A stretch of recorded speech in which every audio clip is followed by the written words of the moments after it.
নমস্কার বন্ধুরা, কেমন আছেন সবাই? আশা করি সবাই ভালো আছেন। এটা হলো রোববারের ব্লগ। শরীরটা ভালো ছিল না, তাই ভিডিওগুলো দিতে পারিনি, তাই সেই ভিডিওটাই আজকে দিচ্ছি। তো দেখো, প্রথমে একটুখানি পরোটা করে নিয়েছিলাম, তারপরে চিকেন। সব তোড়জোড় তো আগের দিন থেকেই করে রেখেছিলাম, রাতেই সব কিছু করা ছিল, তেমন কিছু সকালে কাজ নয়, শুধু একটু নেড়ে চেড়ে মাংসটা তৈরি করে নিলেই হয়ে যায়। তো সমস্ত ম্যারিনেশন করে রাখা, সমস্ত কিছু করে রাখা, পরোটার ময়দা মাখা মানে সবটাই ছিল। তারপরে দেখো, জমিয়ে বাইরে বৃষ্টি পড়ছে।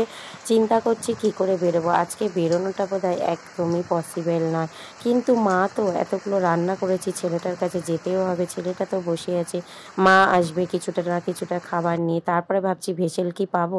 এদিকে দেখো, কোনো রকমে বারুইপুর চলে এসেছি, আর সেখানে দেখো পেপারগুলো কিভাবে ট্রেন থেকে ফেলে দিল কি বলবো। মানে পুরো পেপারগুলো সব ভিজে গেল। তারপরে দেখো ট্রেনে উঠে পড়েছি। যদিও আজকে বলবো কি, নিজের তো রেনকোট ছিল না, ছেলের রেনকোটটাই তাই পুরো পরে নিয়ে কোনো রকমের সাইকেল চালিয়ে স্টেশনে এসেছিলাম। প্রচণ্ডভাবে ভিজে গেছিলাম।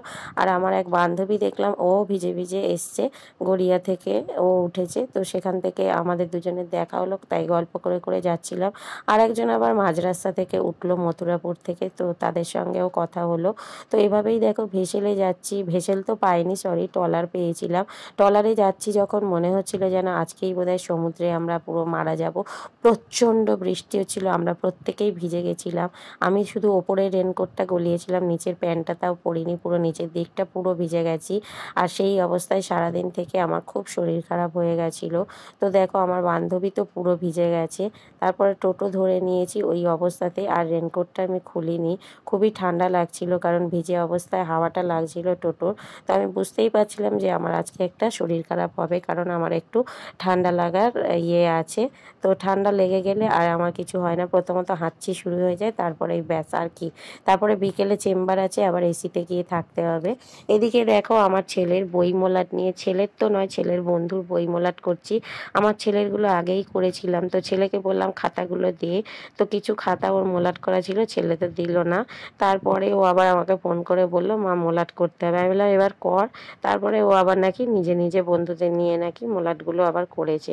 তো যখন আমি বলেছিলাম দে, তখন তো দেয়নি। অন্য ছেলেরা আমার কাছ থেকে মোলাট করে নিল, আর আমার নিজের ছেলের খাতায় আমি মোলাট করতে পারলাম না। তো কি আর করব বলো। তারপরে ওদের ওখান থেকে খাইয়ে দাইয়ে দিয়ে আমি আবার বেরোলাম। বন্ধুরা, কোনো রকমের স্নান খাওয়া সব কিছু সেরে 4টে ট্রেনে ফিরেছি, আবার চলে যাচ্ছি 5টা ট্রেনে ডিউটিতে।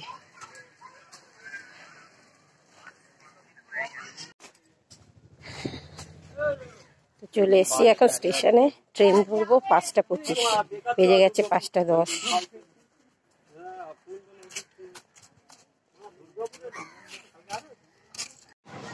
আর দেখতেই পাচ্ছ, আমি 4টে ট্রেনে ফিরেছিলাম, ফিরে আবারও আমি 5টার ট্রেন ধরেছি, মানে 5টা 25-এর ট্রেন।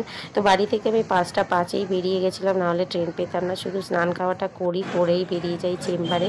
তো রোববার দিনটা আমার ভীষণই কষ্ট হয়। তারপরে আবার এসি থেকে বেরিয়েছি, আর বাড়িতে এসে পুরো শরীর খারাপ। চেম্বার থেকে স্যারের কাছ থেকে 2টো ওষুধ নিয়ে খেয়ে তারপরে চেম্বারটা করলাম।